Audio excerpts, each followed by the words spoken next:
Hello, my name is Sevin Phillips, and I'm here to talk about letting go of the small things in a relationship. That's a hard thing to define, because what one person feels is small, the other person feels is a pretty big issue. So I'm really asking all of you to be pretty darn honest with yourselves.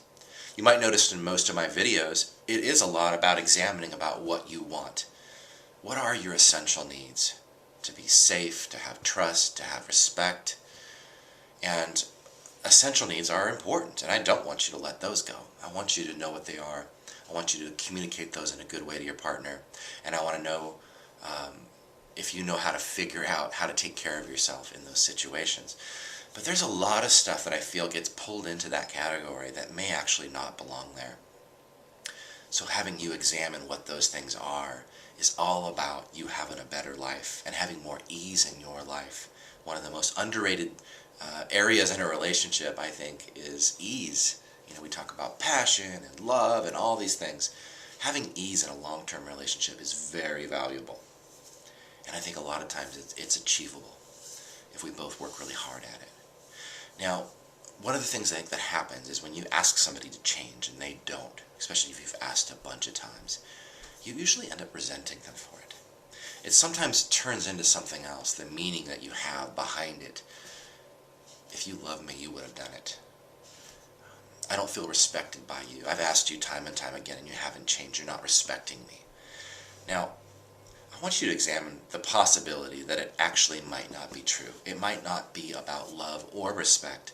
It might be that the other person, even if they're not aware of it, doesn't really want to change.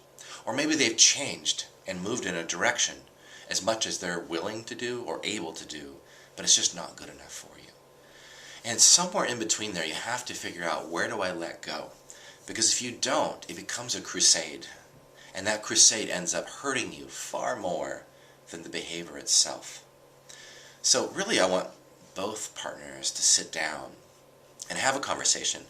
Hey, what's really important to us? Like, what's a really essential thing about what we want in our lives or what we want from each other?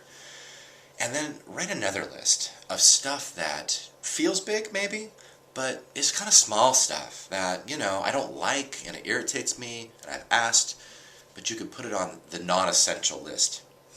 And both of you do that and work really hard at just letting that stuff go. I know that's easier said than done, especially after a long time of asking somebody to change. But here's a couple of reasons behind it. Life is short. We are on this planet for a very short time, even though I know we don't want to believe we are. We are.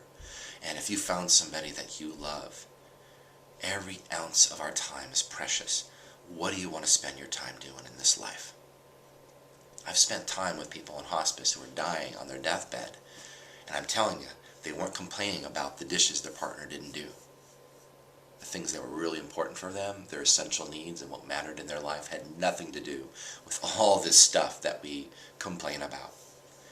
So it's kind of like a priority rearrange. And also know that, you know, I want both of you to try to meet each other's needs and be considerate, but at some point, be responsible for letting it go.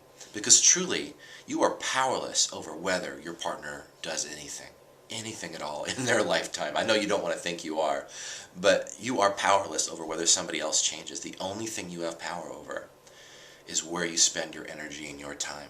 And I want you to use it wisely. I hope this helps. And don't believe me, in fact. Go out and find out. Be serious about this and truly let go. Stop asking. Stop vibing your partner about those things. Work really hard at it, both of you. And you come back and you tell me whether or not your life has more ease or joy in it. And I can almost guarantee you that you'll find that you will. Thanks. Bye.